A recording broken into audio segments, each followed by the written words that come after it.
Dear viewers, इस topic को अंग्रेजी में देखने के लिए देखिए हमारा इंग्लिश यूट्यूब चैनल।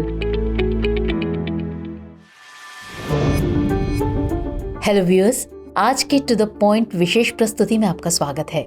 विषय है गांधी जयंती 2023 विशेष। चलिए जानते हैं कि चर्चा में क्यों है।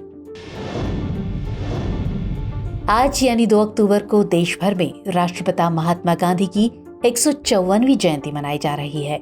महात्मा गांधी के साथ देश अपने दूसरे प्रधानमंत्री लाल बहादुर शास्त्री को भी उनकी जयंती पर याद कर रहा है। चलिए अब जानते हैं गांधी जी के बारे में। गांधी जी एक सामाजिक सुधारवादी और भारतीय स्वतंत्रता आंदोलन के नेता थे। इनका जन्म 2 अक्टूबर 1869 को गुजरात के पोरबंदर में हुआ था और हर साल 2 अक्टूबर को महात्मा गांधी की जयंती पर अंतर्राष्ट्रीय अहिंसा दिवस मनाया जाता है। गांधी जी एक वकील, राजनीतिज्ञ, सामाजिक कार्यकर्ता और लेखक थे जो भारत के ब्रिटिश शासन के खिलाफ राष्ट्रवादी आंदोलन के नेता बने। 9 जनवरी 1915 को वो दक्षिण अफ्रीका से भारत लौटे और स्वतंत्रता प्राप्ति की दिशा में सक्रिय रूप से कार्य किया। भारत के विकास में प्रवासी भारतीय समुदाय के योगदान को चिन्हित करने के लिए हर साल 9 जनवरी को प्रवासी भारतीय दिवस मनाया जाता है। 30 जनवरी 1948 को नाथूराम गोडसे ने इनकी गोली मारकर हत्या कर दी। गांधी जी की याद में हर साल 30 जनवरी को शहीद दिवस के रूप में मनाया जाता है।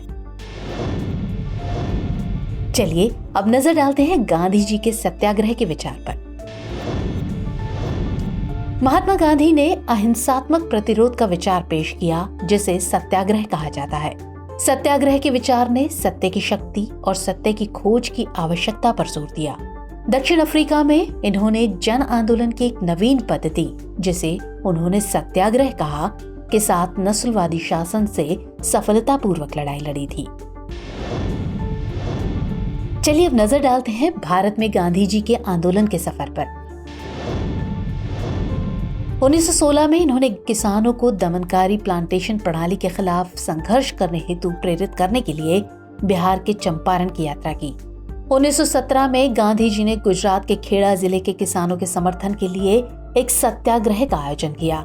ये 1918 में कपास मिल श्रमिकों के बीच सत्याग्रह आंदोलन आयोजित करने के लिए अहमदाबाद गए। 1919 में गांधी जी ने प्रस्तावित रोलेट एक्ट के खिलाफ देशव्यापी सत्याग्रह शुरू करने का फैसला किया। सितंबर 1920 में कांग्रेस के कलकत्ता सत्र में गांधी जी ने अन्य नेताओं को खिलाफत के साथ साथ स्वराज के समर्थन में असहयोग आंदोलन शुरू करने की आवश्यकता के बारे में आश्वस्त किया। असहयोग आंदोलन के बाद कई वर्षों तक महात्मा गांधी ने अपने सामाजिक सुधार कार्यों पर ध्यान केंद्रित किया। 1930 में गांधी जी ने घोषणा की कि वो नमक कानून तोड़ने के लिए एक मार्च का नेतृत्व करेंगे। भारत छोड़ो आंदोलन की बात करें तो द्वितीय विश्व युद्ध के साथ भारत में राष्ट्रवादी संघर्ष अपने अंतिम निर्णायक चरण में प्रवेश कर गया। गांधी जी ने 1942 के भारत छोड़ो आंदोलन में महत्वपूर्ण भूमिका निभाई और आंदोलन को करिश्माई एवं प्रेरणादायक नेतृत्व प्रदान किया। इसे आधिकारिक तौर पर 8 अगस्त 1942 को महात्मा गांधी के नेतृत्व में भारतीय राष्ट्रीय कांग्रेस द्वारा लॉन्च किया गया था। गांधी जी ने ब्रिटिश औपनिवेशिक शासन से तत्काल और बिना शर्त आजादी के आह्वान के साथ जनता को एकजुट किया। आंदोलन ने भारत छोड़ो का नारा दिया और गांधी जी ने लोगों को करो या मरो का नारा दिया। चलिए अब नजर डालते हैं उनके सामाजिक कार्यों पर। गांधी जी ने अछूतों के उत्थान के लिए काम किया और उन्हें एक नया नाम हरिजन दिया, जिसका अर्थ है भगवान की संतान। सितंबर 1932 में B.R. अम्बेडकर ने महात्मा गांधी के साथ पूना समझौते पर बातचीत की। गांधी जी की आत्मनिर्भरता का प्रतीक चरखा भारतीय स्वतंत्रता आंदोलन का एक लोकप्रिय प्रतीक बन गया।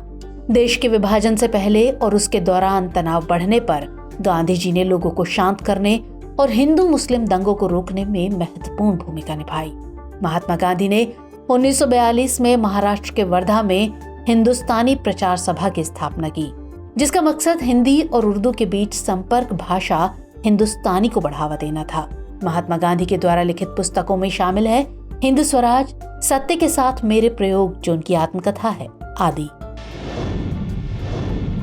चलिए अब नोट कर लेते हैं आज का अभ्यास प्रश्न। महात्मा गांधी के संबंध में निम्नलिखित कथनों पर विचार कीजिए। पहला कथन, उन्होंने अछूतों के उत्थान के लिए काम किया और उन्हें हरिजन नाम दिया। और दूसरा कथन, सितंबर 1932 में बी.आर. अम्बेडकर ने गांधी जी के साथ पूना समझौते पर बातचीत की। आपको बताना है कि इनमें से कौन से कथन सही है या सही है। ऑप्शन है ए केवल 1, बी केवल 2, सी 1 और 2 दोनों, या फिर डी ना तो 1 और ना ही 2। तो सवाल का जवाब कमेंट सेक्शन में जरूर दीजिएगा। साथ ही बताइए कि हमारी ये प्रस्तुति आपको कैसी लगी। तो मुलाकात होगी अगले एपिसोड में किसी और खास विषय के साथ। तब तक के लिए जय हिंद।